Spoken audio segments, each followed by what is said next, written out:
smashed it. Hi, my name's Osama. I'm going to be performing Wish today, and this poem actually won me a car ornament that you hang off the rear view mirror. Yeah, it's pretty cool.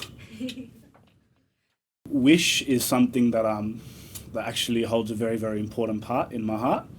I wrote it once I saw a confirmation that BPS was landing on my birthday this year, and it kind of just gave me the opportunity to kind of just say, yeah, it's my birthday, whatever, but let's shift that focus onto something that actually matters. And in the piece, I actually write down, I actually mention a few things of just like, a birthday constitutes this, but let's think about this. And yeah, it was just sort of my way of just expressing how I was feeling on the actual day itself. So this actually had some edits on the morning of, and even in the room while the poetry slam was starting. Today I turned 27 years old. Yes, I'm lucky enough to have a birthday on BPS night. Today should be full of laughs, smiles, joy and cake. But if you were to ask me if I want any of that right now, my answer would be simple. My birthday wish is much more adventurous. All I want for my birthday is a free Palestine. I'm now about 30 to 35 poems deep into like what I've written. I actually started not too long ago. And this is the first poem I've ever written that didn't start with a question. And there was a point in time where I actually forced in a question that just didn't really set it up right. So yeah, this was it, and I took it out. This was the first ever poem that I've performed that just didn't start with a question, and for some reason it felt right. Every other time I've gone for it, it's just like, no, people aren't going to be engaged, people aren't going to be hooked. But I was just like, if you start off with saying today's my birthday, it sort of gets ears up anyway. It sort of like gets people to think and listen and engage. It's just like, what's he doing here? It's his birthday. Like, why is he at BPS tonight? So I just thought that would sort of serve the purpose that I always want to when I start off a poem, which is just like, pay attention, look up, think about something. The question that I had in before I decided to take it out, it was actually, have you ever been upset on your birthday? Which, like, of course, everyone's been upset on their birthday. It's another day. And, like, yeah, like, when I looked at it and when I tried to perform it to myself, I was just like, people are going to walk out of the room if I ask that to start off with. So, yeah, lucky. I think I went in the right direction. The past 10 months have simultaneously been the best and worst of my life. I married the woman of my dreams with a wedding coming up. I'm the healthiest I've been since year bloody 6. Genocide aside, I'm the happiest I've been since even earlier than that. My wife always wanted to be mentioned in one of my poems. And I just thought, on my birthday, this is a good time to bring her in. So so we did our ceremony, I want to say 2 weeks before this slam. We did how we did it. We didn't make a celebration out of it. We were just like, we went to the sheikh, we signed the papers, and we went out to dinner. Like, we didn't make, like, we were like, we'll do the party for the wedding. So we didn't like make a whole scene out of that. But yeah, she was nagging me since I met her to bring her up in a poem, and she was sitting in the audience for this, and I looked her in the eyes when I said it, and she almost started crying. It was like, it was worth it. But when I said I'm the healthiest I've been since year 6, so this was performed in July of 2024. At that point, I'd lost, I think, about 25 kilos in 6 months. I was big. I was a big boy. And then, yeah, I started training. I got healthy. And then the world fell apart around me. So didn't really feel like that mattered either. So that was like, in that stanza, I wanted to kind of say a lot of the things that I should be happy for today, a lot of the things that I've done in the lead up here, things that should just make your birthday that much better. But again, I just had to drive home the fact that, like, yeah, all these great things have happened, but what really matters, like, what's the real go here? Yeah, that's what I was going for. It was just like, good thing, and then as you can see in the next stanza, it's bad. And does that mirror like your experience in real life? Absolutely, yeah, absolutely. Like, this whole, if you want to call it a war, it's not a war. This whole thing started. I was on holidays in Bali. I left on October the 4th, and I was actually on a fitness retreat. Part of what made me healthy, I was on a fitness retreat, And then I didn't really get across it until I think October the 8th. And then maybe I should have put it in here, but I didn't. I was just like, it was the worst 2 days I've ever had overseas in my life. I couldn't wait to get home. And part of the retreat was like there was parties, everyone was having fun. And I didn't want a bar of it.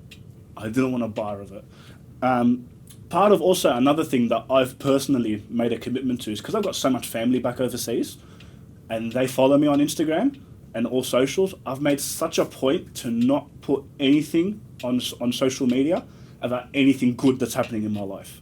Just because and that might sound silly to some people, but when my cousin is sending me a photo of his house leveled to pieces, what he worked his whole life to build, and it's on the ground, and I snap a photo of my brunch, it just doesn't feel right to me.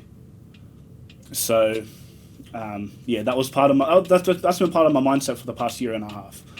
And it took me a while to get a grip of the point that me being miserable just because they're miserable isn't helping the situation. It doesn't actually fix anything. But carrying yourself in the right way is still something that you should be doing for your people. But the genocide can't be put to the side. It's the thing that I can't get out of my mind. It's what has put that happiness through a landslide. Simply put, I can't contain the tide. More than 30,000 people have died. So what do I decide? To amplify my deep Palestinian pride. After the last stanza of saying all the things I've got to be happy about, to really intensify how important these words were, I felt like it had to be quick rhymes, quick lines, and just sort of in your face. So that's what I was sort of going for there. This whole situation's just been very, very overwhelming, and it's just sort of it's shown me what I need to be grateful for. No one's life's perfect, but I have a house on top of my head. I had the opportunity to get married. I had the opportunity to do a wedding. I'm sleeping in the same bed every night. I'm not going to sleep wondering if I'm going to wake up in the morning. That's why I put more than 30,000 people have died and amplify my deep Palestinian pride to just sort of link the two together. They're just there's mayhem going on. And then when I ended up on to amplify my deep Palestinian pride, so that sort of set up as in okay, where's he going to go from here? What does that mean? What does amplifying the pride mean? So where do I go from here? What am I supposed to do? I could put a twist on things. This year, I don't want to listen to people sing me happy birthday for 20 seconds. I want to listen to our resident storyteller-in-chief give me updates for 60 seconds, or maybe longer. I'm kind of exposing myself here, but my writing style is for some reason at some point a line will hit me, or a verse will hit me, or just something that just needs to find the paper will hit me, and I'll kind of just I'll dump that in and then I'll sort of build around it, which was in a way how that happened here.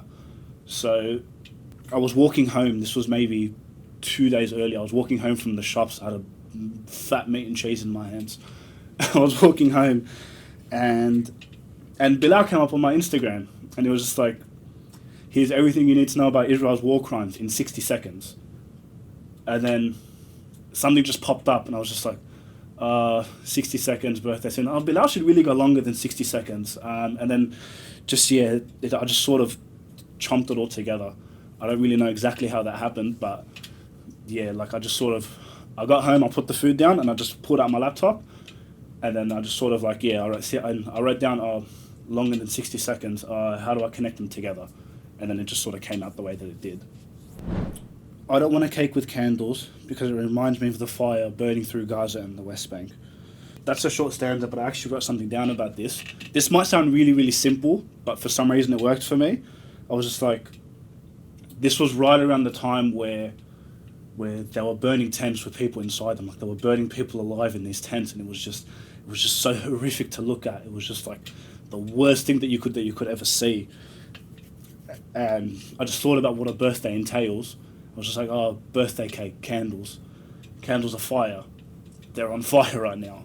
So I just sort of like I thought that was a way that I could contrast things, because yeah, like everyone associates a birthday with blow out the candles, but I wanted to blow out the fights that were going on overseas. I want people to remind me how much we're hurting the likes of Starship and Mechara because boycotts fucking work.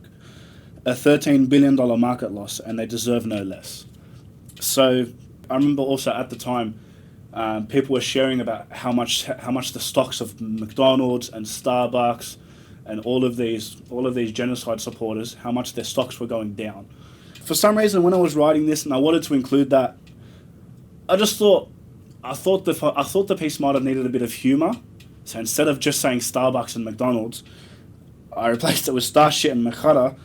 But looking back, I'm not a fan of it. It's just, I don't know why. I'm sort of like hypercritical of myself. It just feels a bit cringe to me. It just feels a bit cringe. So I'm not the biggest, and like as soon as I said it while I was performing, I wanted to take it back, just because like saying it out loud and looking at it on the paper is always two different things. But yeah, once it came out, I didn't love it. But then Bilal re-mentioned it at the end of the poem, so I was like, it must have like resonated with him. Like he re-mentioned it, he was just like, can we? I remember Bilal said, can we for the rest of our lives call them Starship and Mechara? And I was just like, all right, well, it must have worked, but maybe I'm just being too hard on myself. It just felt cringe. And rereading it, I don't love it, but it's a part of the piece, and the piece was received well, so maybe I'm just being too harsh on myself. I write to perform. I write it for the sake of the performance. And because I was still editing this on the day of my birthday, I didn't have the time to be as hypercritical of it as I would usually be if I had time in the bank. If this was finished 2 weeks before, that doesn't make it in. But I was still working on this the day of. So I guess I was too hypercritical of other things, and that just slipped through the cracks. In the words of Bilal Muhammad, we're all just trying to do our part. And if doing my part is just being smart, then miss me with your Puma and you can catch me at Kmart. So yeah, Bilal Muhammad had just won the title, say 2-3 days before this slam. Like that shows you how much this sort of came together in a short amount of time. So, and in his post-fight interview, he said, the interviewer said something along the lines of, "This must be huge for you and all Palestinians." And then Bilal Muhammad just said, "I'm just doing my part. I've got a public name, I've got eyes on me, I've got microphones on me. So I'm just saying what needs to be said." His exact words were, I remember, "I'm just doing my part. And if this is me doing my part, then I'm blessed." And I was just like, okay, so he's doing his part. How am I doing my part? What am I doing to help? If he's getting all these eyes on the situation, I'm not in that sort of position. That doesn't mean I can't do anything. We're not all Bilal Muhammad, but we all have a role to play here. We all have something that we can do. You're going to laugh at me. People say miss me at BPS all the time. People say miss me with this, I'm doing this. I hear it so much that I'm just like, I sort of associate it with poetry now. And there was also like a period of time where like this first started, I was doing like a lot of like public speaking engagements, and Ali Al-Hajj was on a lot of the same ones as I was doing. And he was performing, so I heard him perform a piece twice in like different days. I heard him perform it twice, and he put Miss Me in. I was just like, he's a good poet, I should write what he writes. Like, he won the Grand Slam last year, of course I should say what he's saying. And like, that's also why like, anywhere else but BPS, that storyteller in chief line goes over everybody's head. Anywhere else like that doesn't work. Which is why like I said, I write to perform, and I knew this was where I was performing. So while the US Congress shower a war criminal with applause, we will praise Rashida Tlaib for showing her cause, calling out a war criminal as a monster, nothing more than a glorified imposter. This just sort of wrote itself for me, because like in recent times, Netanyahu has walked into American Congress, and they treated him like he was the bee's knees. He was the Pope in their eyes, and like I couldn't believe it. And then Rashida was sitting, I think she was on the second level of Congress. She was sitting there with a flippable sign. One of them said war criminal, and the other one said maybe monster. So I think that's why those two phrases were in the piece.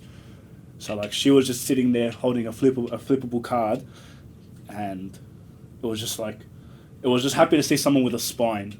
in American Congress, and it was just like, it was relevant to the timing of the writing. So like, yeah, he had gone into Congress. I want to say it was within a week of the slam, of the piece here. Like, I don't think I even paused from the time I wrote the word monster to the time I wrote the word imposter. I think it just flowed, and it just came out. And to anyone out there who is sick of seeing or hearing about this, we don't give a shit, because my family are beyond sick of living this. So we will not continue to allow you to live in bliss while my family sink deeper and deeper into the abyss. I know it feels a bit wordy to say family, like my family, in back-to-back lines, but it needed to be driven home. That like, these aren't strangers, these aren't numbers, this is my family. So October to July, it was about 10 months in, and like, it was at the point where like, there were rumblings of people just saying like, I had people DMing me, friends, who were saying like, stop posting, man, I'm sick of seeing this. Like, the more you post, it's not going to fix anything. And like, that got under my skin heavily, because like, all you gotta do is tap your phone. My family are living in tents. Like, get over yourself. Yeah, things like that. And like, throughout these whole last 15 months, every week or 2 weeks, whenever he's at internet, my uncle overseas has sent me a poem that he's written. He's been in there, and like, him or his daughter or like multiple people who they were staying with were sending poetry to me. I have no idea why. I don't think they know that I do this, but they were sending it to me. Because like, as time went on, I could see that like, he was losing hope.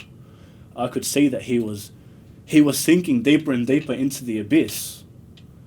And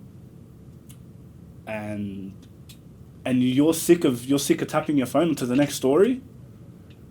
Like, yeah, that's what I was sort of going for there. So here I am on day 1 of chapter 27.